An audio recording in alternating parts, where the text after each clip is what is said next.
Hey, what's going on, everybody? Cruz here, and welcome back to another edition of me answering some of your questions. Let's get it. If you're new around here, every once in a while, I like to make a frequently asked questions video so that I can basically answer some of the more interesting questions that I get through direct messages or even comments on these very videos that I make every single week. Answering them in a video is sometimes a little bit easier than typing everything out, or I figured, you know what, that's an interesting question. Others may have a similar question and may want to know the answer to the question that you are asking. So I like to throw them in the video. So let's not waste any more time. Let's jump right into it. This first question comes via Instagram, and I'm not going to attempt to say your name or your Instagram handle because I don't want to mess it up. So I'll put it somewhere on the screen. But you asked, do you have any advice on how to achieve the El Cap tone using the stomp or other fun delays? If you're unfamiliar with the El Cap, they're referring to the Strymon El Capistan. It's a tape echo delay, one of the most popular tape echo delays to come out within the last couple of decades. It's very convenient to have it in a digital format, as Strymon and other companies have done in recent years, because a true tape echo delay is literally tape and it's just repeating itself, which is what makes it so unique, warm, and cool sounding. And truthfully, I'm a believer in, if you love the El Cap, just stick with the El Cap, especially the version 2. It comes with MIDI capabilities now, so you could send tap tempo information to it. But if you are using the Stomp or other products like it, any type of tape delay that allows you to alter some of the parameters that, such as the Strymon El Cap allows you to alter, will do the trick. Definitely take a listen and check out the transistor tape delay. It's my current delay that I am using within the HX Stomp right now, and it's getting the job done for sure.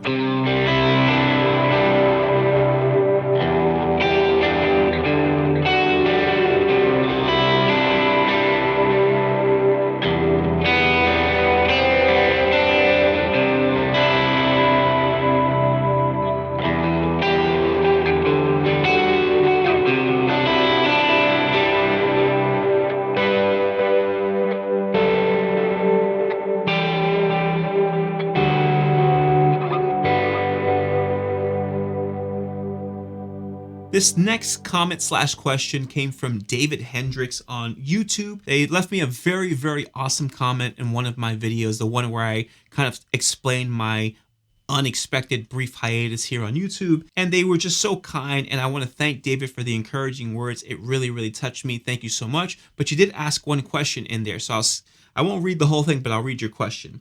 You asked, would you consider putting some longer tracks on YouTube and maybe recording some tracks and making an album? The quick answer to that is yes, I have considered that, and I am currently working on a new album. I took a little break from recording over the summertime because I wanted to spend more time with my family and still stay consistent here on YouTube, so there was just only so much of my time to give. But now that the summertime's over, I've been spending a lot more time working on the album again. It's like a 50-50 mix. It's going to be a combination of a lot of the ambient stuff that you know me for, but then also some more kind of full band things. And I'm just really proud of the direction that it's going in. So very, very excited about it. I want to have it out by early 2024, so very early next year. But if you cannot wait and you're feeling impatient, I actually have music out currently. I have a few releases under my own name, Cruz Project. You could find it on all major streaming platforms. You could download it off of Apple Music, Spotify, whatever you use to hear music. So be sure to check out some of the music. Let me know what you think, and stay tuned. I got music coming out very, very soon. This next question comes via a comment on one of my shorts here on YouTube.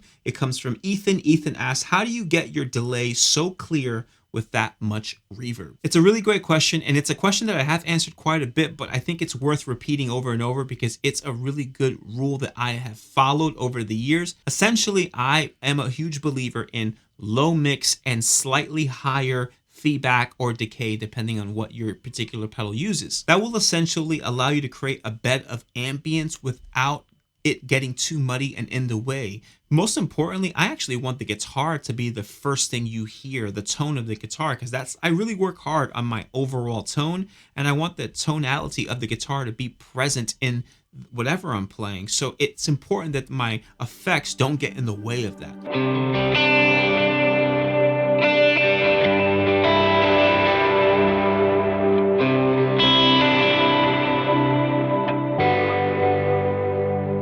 This This next question comes again via a comment on one of my shorts here on YouTube, and I believe your name is Devi. You ask, what picks do you use mostly? Something with texture, or do you just attack the strings?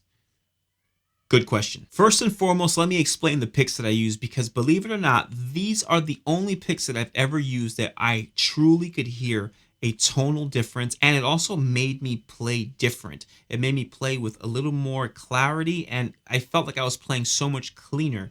And I think that these picks had a lot to do with that. These are gravity picks, and this is the classic pointed mini 1.5, essentially their version of like a jazz pick. I have been using probably the same exact pick now for almost 2 years and see barely any wear and tear on it. They're amazing. However, the reason I think that's such an interesting question is because someone recently pointed out in the comment section of one of my videos, I had a close-up of me playing guitar and of my right hand, and they mentioned how I was attacking the string in a sort of rather unique way, in a way that they don't personally do. And the more I watched the video over and over, I realized that they were right. I am digging in with my right hand probably more than the average guitarist.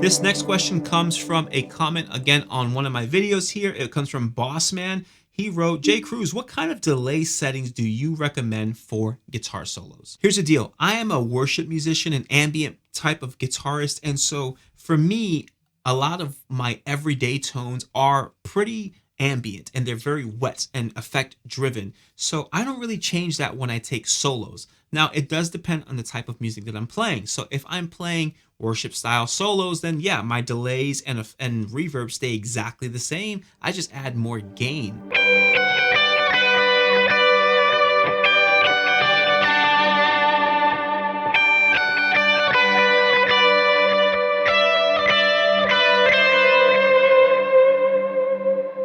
However, if I were to be playing more jam band style music or blues or just maybe more pop music, I tend to then stay away from heavier effects. I'll eliminate one of my reverbs. I'll keep a more just sort of everyday basic reverb on, and I won't use as much delay, at least not as heavy in the mix. It would be more like a always on under the mix type of delay, essentially creating slight reverb or echo type of tones.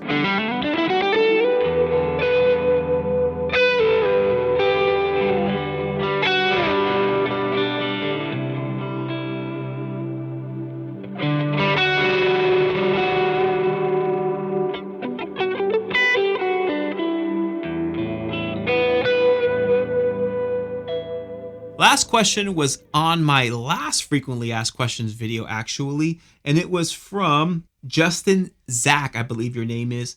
See, I gave a little sneak peek. In fact, I'll show you a clip from that video. What's up, dude? What's up? J. Cruz, man. How are you doing? I'm hanging in. What's going on?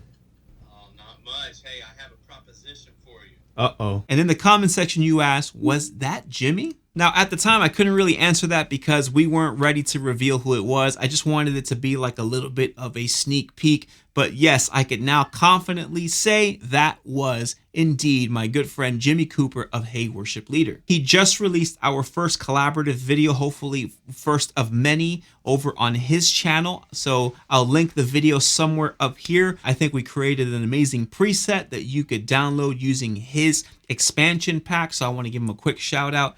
Check him out there. Speaking of his expansion pack and doing presets got me thinking maybe I should get into them. So I have started creating presets of my own, which I want to release before the end of the year. So stay tuned. More than likely around the December Christmas season, I will be releasing some presets for the HX Stomp and maybe even the Pod Go.